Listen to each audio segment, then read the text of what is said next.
नमस्कार दोस्तों, एक बार फिर से आपका स्वागत है विंध्य पाठशाला के इस चैनल पर। दोस्तों कैसे हैं आप लोग? उम्मीद करते हैं सभी लोग कुशल मंगल होंगे और अपनी पढ़ाई को एक नई ऊंचाइयों तक ले जा रहे होंगे। दोस्तों बायोलॉजी में हमने health and nutrition chapter start किया हुआ है, उसका पार्ट 1 हमने कंप्लीट कर चुका हुआ है। पार्ट 2 में दोस्तों हमारा ये है कि हमने पार्ट 1 में क्या कंप्लीट किया हुआ है, कार्बोहाइड्रेट के प्रकार क्या होते हैं, कार्बोहाइड्रेट्स क्या होते हैं, कार्बोहाइड्रेट से कितनी एनर्जी मिलती है, ये सभी चीज़ें हमने देखा हुआ था।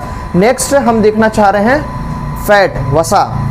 दोस्तों आप हमारे साथ बने रहिएगा और अगर आप नए हैं तो चैनल दोस्तों तक शेयर कर दीजिएगा अपने, ताकि ये सभी चीज़ें काफ़ी लोगों तक पहुँच सके। आइए स्टार्ट करते हैं दोस्तों। फैट क्या होते हैं दोस्तों? हमारे भोजन के सारे तैलीय और चर्बी युक्त अर्थात चिकनाई वाले जो घटक होते हैं वे लिपिड कहलाते हैं या फैट कहलाते हैं।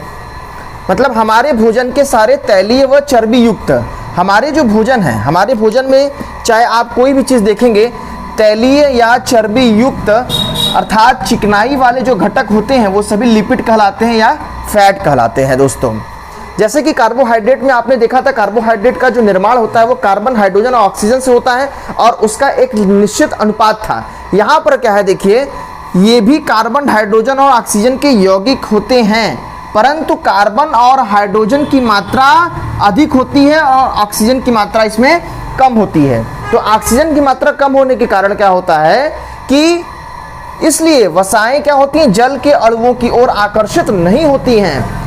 वसाएं जल के अणुओं की ओर आकर्षित न होने के कारण इसका मात्र एक ही है कि वसाओं में ऑक्सीजन अणुओं का जो मात्रा होता है वो कार्बोहाइड्रेट से कम होता है। कार्बोहाइड्रेट आप देखे थे कि जितने भी ग्लूकोज हैं, कोई भी चीज़ है, वो सब पानी में, जल में घुलनशील थे, लेकिन वसा जल में घुलनशील नहीं है, जिसका रीज़न एकमात्र यही है कि ऑक्सीजन की मात्रा में कमी।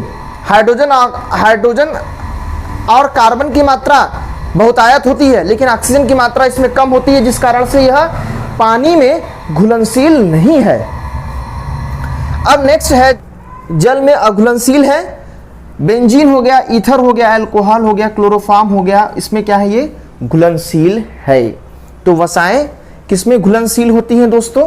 क्लोरोफॉर्म में जितने भी कार्बनिक यौगिक होते हैं, उनमें ये घुलनशील होती हैं, लेकिन ये पानी में घुलनशील नहीं होते हैं। पानी में घुलनशील न होने के कारण इनका मात्र एक ही है कि इसमें ऑक्सीजन की मात्रा कम होती है।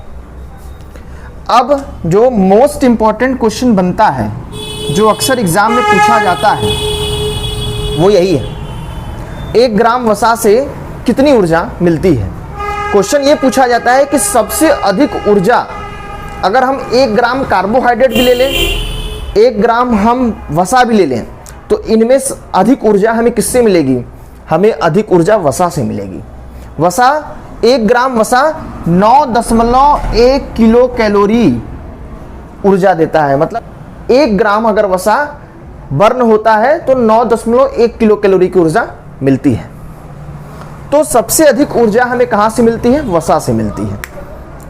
लेकिन तुरंत अगर ऊर्जा चाहिए, वसा से तुरंत ऊर्जा नहीं मिलता हमें, लेकिन तुरंत इंस्टेंट अगर आपको एनर्जी चाहिए तब आपको कार्बोहाइड्रेट की आवश्यकता पड़ेगी। लेकिन वसा अगर आपके शरीर में स्टोर्ड हो चुका है तो वह बर्न जब होगा धीरे धीरे, तब जाकर के उसमें से एनर्जी निकलती है। तुरंत इंस्टेंट एनर्जी अगर आपको चाहिए तब आप फैट नहीं लेंगे। आपको इंस्टेंट एनर्जी अगर आपको चाहिए तब आप ग्लूकोज की तरफ भागेंगे, कार्बोहाइड्रेट की ओर भागेंगे। तो क्वेश्चन ये था कि सबसे ज्यादा एनर्जी कौन देता है, 1 ग्राम कार्बोहाइड्रेट देता है कि 1 ग्राम वसा? तो आंसर है 1 ग्राम वसा। 1 ग्राम वसा से कितनी एनर्जी मिलती है? 9.1 kilo calorie. 9.1 kilo calorie, very important ये टर्म है, आप इसको याद रखिएगा। 1 ग्राम वसा से कितना मिल रहा है? 9.1 किलो कैलोरी ऊर्जा मिल रही है, कार्बोहाइड्रेट से भी ज्यादा मिल रही है।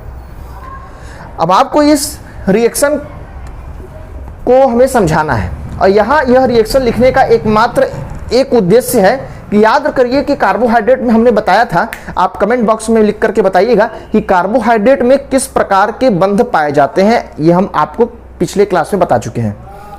ह्यूमन हेल्थ एंड न्यूट्रिशन वाले क्लास में आप देखेंगे, पहले वाले क्लास में ये हम आपको बताए हैं कि कार्बोहाइड्रेट में किस प्रकार के बंध, किस प्रकार के ज्वाइंट पाए जाते हैं, बॉन्डिंग किस प्रकार की होती है। कमेंट बॉक्स में लिखिएगा, हमें आपके उत्तर का इंतजार रहेगा। आइए इसी प्रकार से हम वसा में देखना चाहते हैं। क्वेश्चन ये था कि वसा में किस प्रकार के बंध पाए जाते हैं। तो वसा में किस प्रकार के बंध पाए जाते हैं इस रिएक्शन के द्वारा, आइए देखते हैं। दोस्तों ये है आपका सिंपल वसा, सरल वसा ये है आपका दोस्तों, और ये है पानी के 3 अणु। देखिए ग्लिसरॉल का जब हम रिएक्शन करा देते हैं 3 अणु ले लेते हैं एक वसीय अम्ल के, ग्लिसरॉल का वसीय अम्ल के साथ रिएक्शन कराते हैं तो हमें बनता है सामान्य वसा, 3 अणु जल के बनते हैं।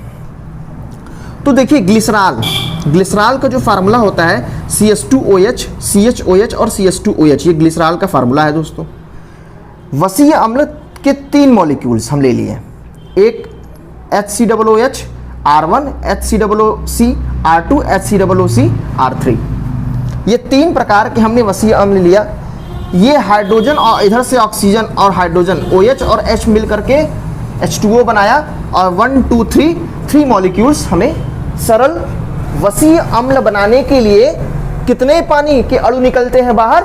3 पानी के अणु बाहर निकलते हैं। यह भी इंपॉर्टेंट क्वेश्चन है, पूछा जाता है ग्लिसरॉल और वसीय अम्ल के रिएक्शन से जो सामान्य वसा बनता है उस वसा के बनने से कितने मॉलिक्यूल्स हमारे जल के बाहर निकलते हैं? तो 3 मॉलिक्यूल्स हमारे जल के बाहर निकलते हैं। आप इस रिएक्शन से देख सकते हैं।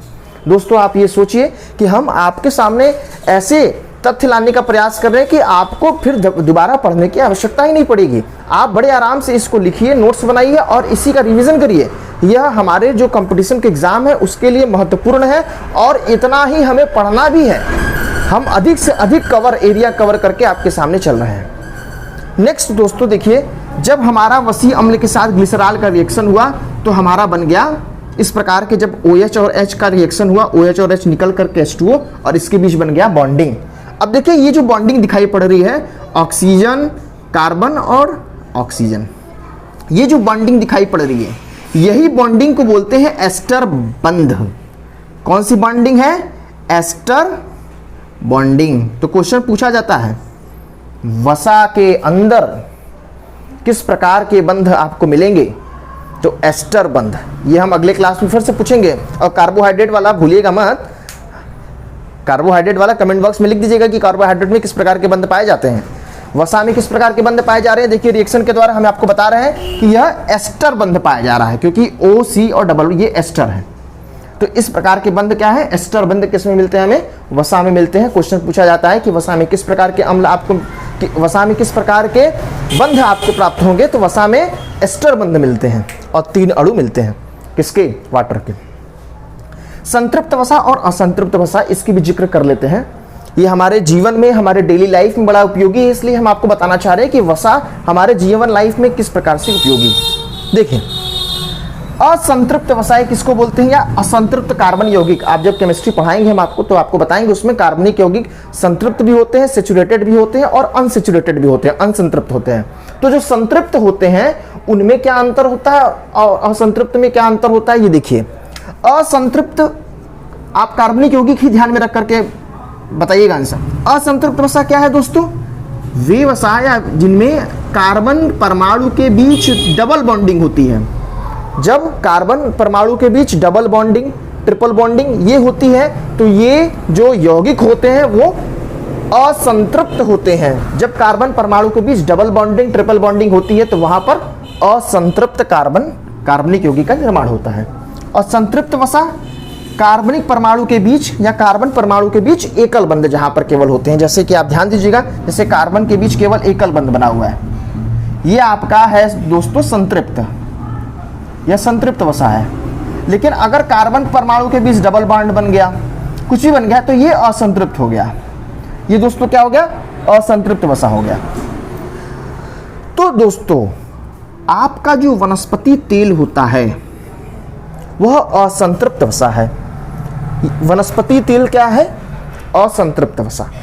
और असंतृप्त जो वसाएं होती हैं उनका जो मेल्टिंग पॉइंट होता है, जो असंतृप्त वसाएं होती हैं उनका जो मेल्टिंग या गलनांक होता है वो बड़ा कम होता है। इसीलिए 25 डिग्री सेंटीग्रेड जो सामान्य इन्वायरमेंट का, वातावरण का तापमान होता है उस पर ये द्रव अवस्था में पाए जाते हैं। इसीलिए आप देखेंगे जितने भी तेल होते हैं, जितने भी तेल होते हैं, अधिक से अधिक जो तेल होते हैं, अधिक से अधिक बहुतायत तेल की बात करें, वो सभी सामान्यतः द्रव अवस्था में पाए जाते हैं। कारण यही है कि उनका गलनांक कम होता है और ये असंतृप्त वसा है, ये अनसैचुरेटेड है।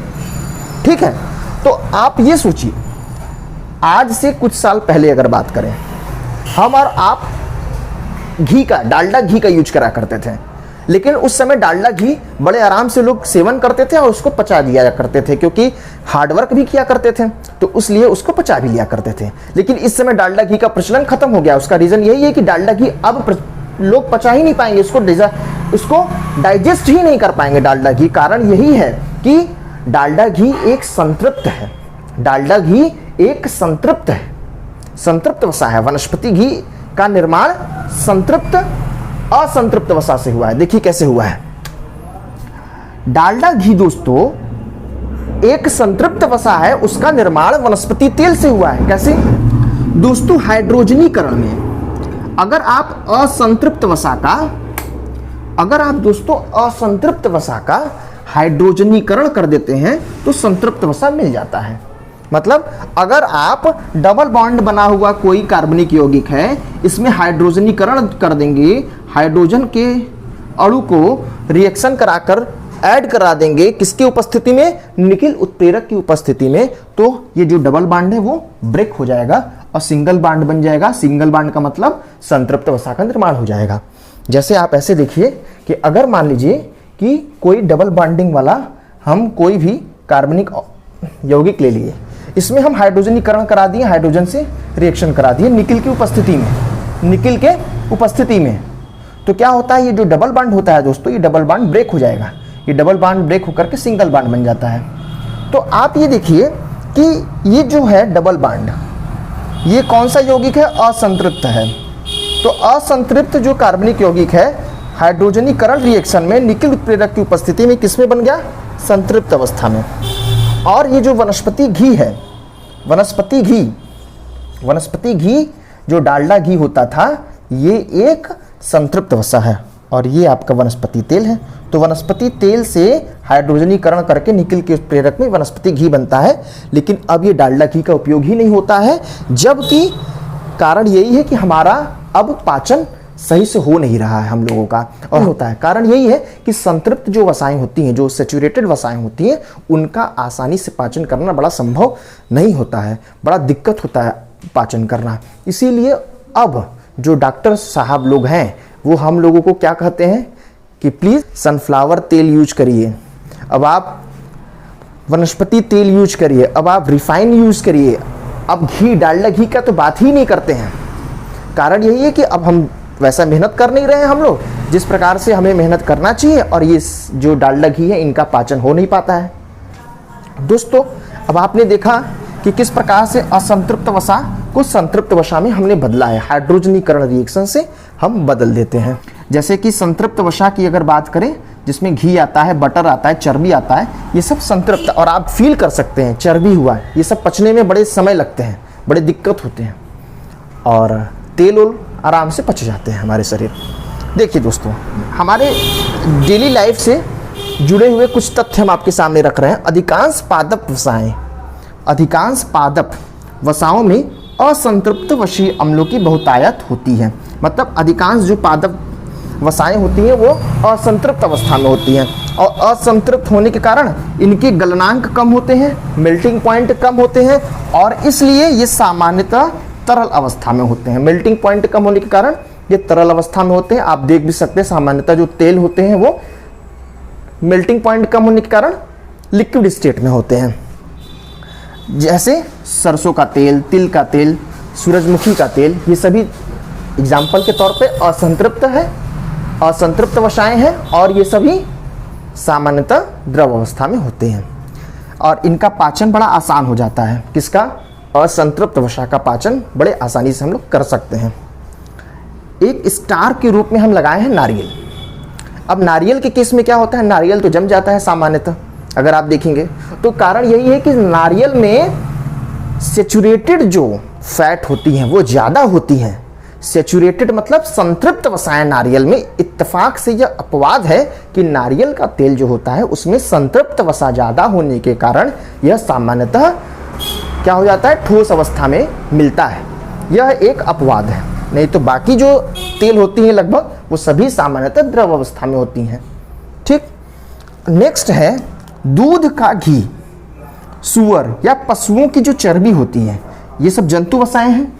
और ये संतृप्त वसा, ये जो इनमें क्या होती है, संतृप्त वसीय अम्लों की अधिकता होती है। दूध के घी में, सूअर में, पशुओं की चर्बी में क्या होती है, संतृप्त वसीय अम्लों की अधिकता।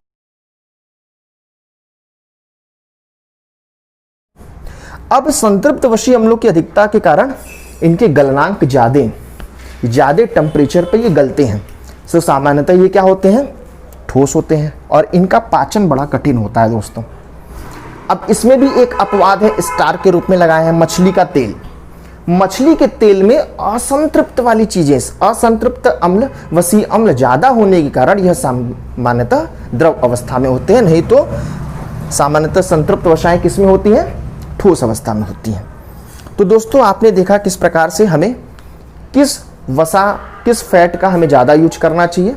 हमें देखें किसका पाचन हम आसानी से कर पा रहे हैं, असंतृप्त वसा का, वनस्पति तेल का, जो सूरजमुखी का तेल है, जो सनफ्लावर्स का जो तेल है, ये सब चीज़ें का हम लोग बड़े आसानी से सेवन कर सकते हैं। इस समय का जो हम लोगों का माहौल है, क्योंकि हम लोग हार्डवर्क ज़्यादा नहीं कर रहे हैं पिछले समय के अकॉर्डिंग।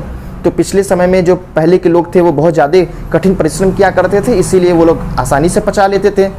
घी जबकि वो संतृप्त है, इस समय खाएंगे तो पचेगा नहीं, पेट खराब हो जाएगा। लेकिन उस समय लोग पचा लिया करते थे क्योंकि उस प्रकार से मेहनत करते थे। लेकिन अब मेहनत नहीं होता है तो डॉक्टर साहब कहते हैं भैया आप लोग तेल ही खाइए, क्योंकि ये सब क्या है, आसानी से पचने वाली चीज़ें हैं। तो तेल का सेवन करने का डॉक्टर साहब सलाह देते हैं। दोस्तों वसाओं के प्रकार, अब 3 प्रकार की वसाएं होती हैं। एक सरल होती है, एक संयुग्मित होती है और एक व्युत्पन्न वसा होती है। सरल वसा जो अभी हम आपने देखा है, ग्लिसरॉल के साथ वसीय अम्लों को मिला दिए फिर बन गया वसा, ये है सरल वसा। इसमें आपको एस्टर बंध मिलते हैं। ये है आपको वसीय अम्ल, ये आपका क्या है दोस्तों, सरल वसा। अब हम आपको बताने जा रहे हैं संयुग्मित वसा। दोस्तों जो संयुग्मित वसा है दोस्तों, संयुग्मित वसा में सरल वसा के साथ साथ क्रियात्मक समूह भी जुड़ जाते हैं। जैसे हाइड्रोक्सिल होता है क्रियात्मक समूह, कार्बोक्सिलिक होते हैं क्रियात्मक समूह, कीटोन होते हैं, ये सब क्रियात्मक समूह होते हैं। तो ये सब क्रियात्मक समूह हैं। इन क्रियात्मक समूह का सरल वसा के साथ जब संयुग्मन होता है तब बनता है संयुग्मित वसा। नाम ही से लग रहा है संयुग्मित मतलब युग्मन, किसका, सरल वसा का क्रियात्मक समूह के साथ। इसके उदाहरण में जैसे एक है फास्फोलिपिड और एक है लाइपोप्रोटीन। फास्फोलिपिड वही है जो कोशिका झिल्ली का निर्माण करती है और लाइपोप्रोटीन मतलब रक्त में जो वसाएं देखेंगे आप वो लाइपोप्रोटीन के रूप में ही पाई जाती हैं। रक्त में जो वसाएं होती हैं वो लाइपोप्रोटीन के रूप में ही पाई जाती हैं। एक है लास्ट व्युत्पन्न वसा। दोस्तों ये सरल और संयुग्मित वसाओं के अपघटन से निर्माण होते हैं व्युत्पन्न वसा। तो दोस्तों आपने देखा कि किस प्रकार से हम आज वसा के चैप्टर को ख़त्म किए हैं। अगर आपको लगा होगा कि इस वसा के चैप्टर से आपके जीवन में, आपके अध्ययन में कुछ ज्ञान में वृद्धि हुई होगी तो आप इस सेशन को लाइक करें और ईश्वर का आशीर्वाद बना रहे, देश के कल्याण कर सके। और आप अगर नए हैं तो सब्सक्राइब कर दीजिएगा और अगर कोई सुझाव हो तो कमेंट बॉक्स में लिख दीजिएगा।